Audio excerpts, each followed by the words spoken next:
Parents are the most powerful people on earth. That's right. They're more powerful than politicians. They're more powerful than military people. They're more powerful than CEOs. In fact, they're more powerful than anyone. Why? Because more than anyone else, they are literally shaping the next generation and thus the future of the entire world and humanity.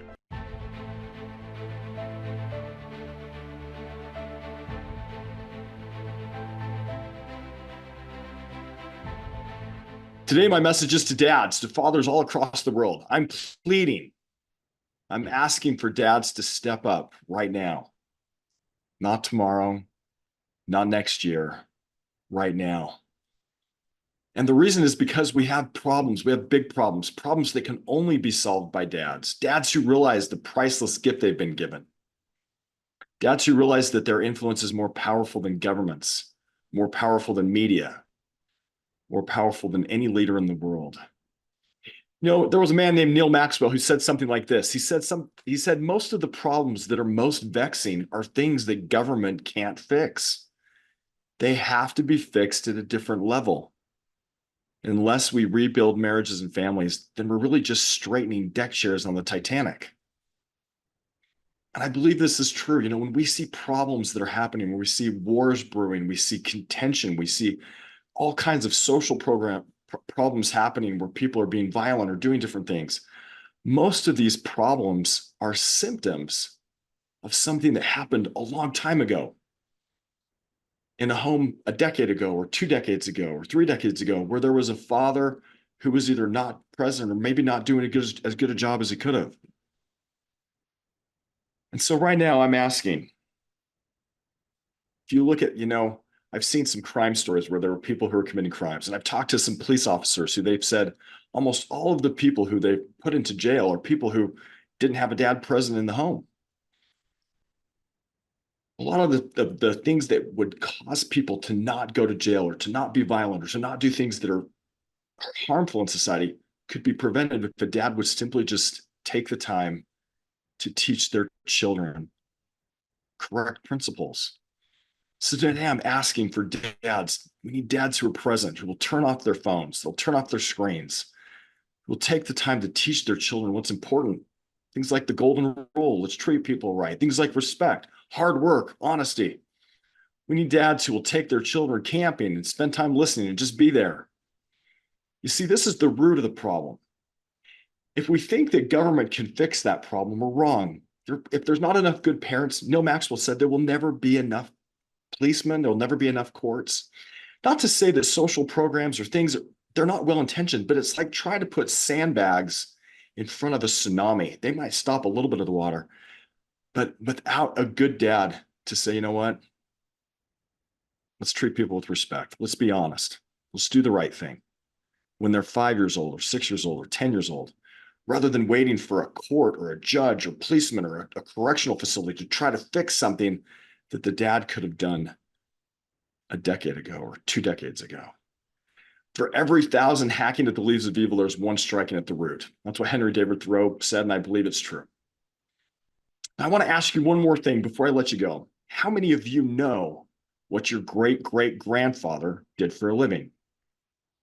Now, keep in mind, you have 8 great-great-grandfathers. I've asked this question to people all over the place, and most of them can't tell you. Occasionally, I'll have one who can say, oh yeah, I know my great-great-grandfather did this.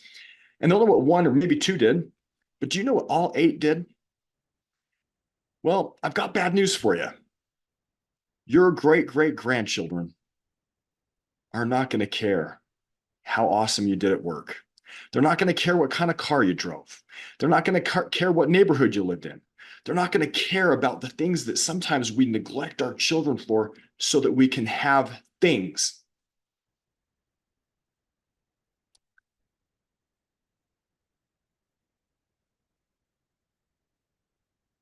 Do you care if they had the coolest horse with the coolest plow? Do you care if they lived in the good part of town? Your great-great-grandkids won't care. But let me tell you something. I live in the United States of America. The reason I live here is because I had ancestors that they made a decision in their own families to come to America. Well, that decision that was made many, many decades, hundreds of years ago, is now affecting me.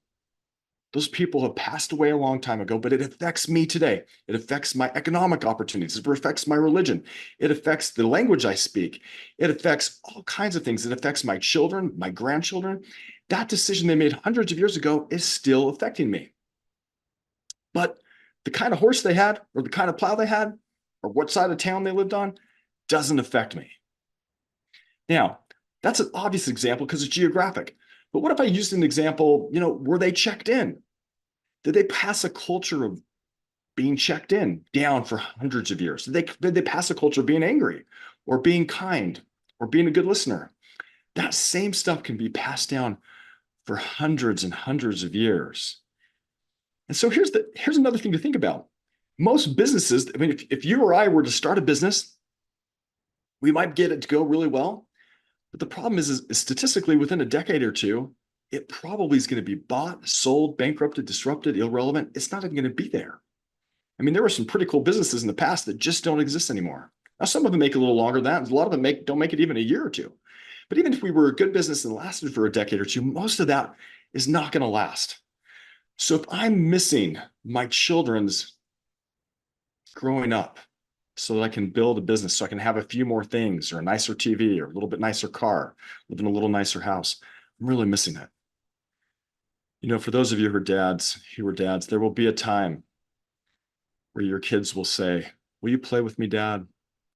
And it will be the last time they'll ask. There won't be an alarm clock on your phone. There won't be a message on Instagram that says, "This is your child's last turn at asking," but it will be their last time. For those of you who have really young kids, the opportunity to rock your children to sleep, sing them a song, there will be a last time you can do that. And there won't be any notification. It will just come and go. I plead with you to make time for your kids. Make time to be a good dad. The world needs it. The problems we see now are not going to be fixed by the next politician, by the next social program, by the next something.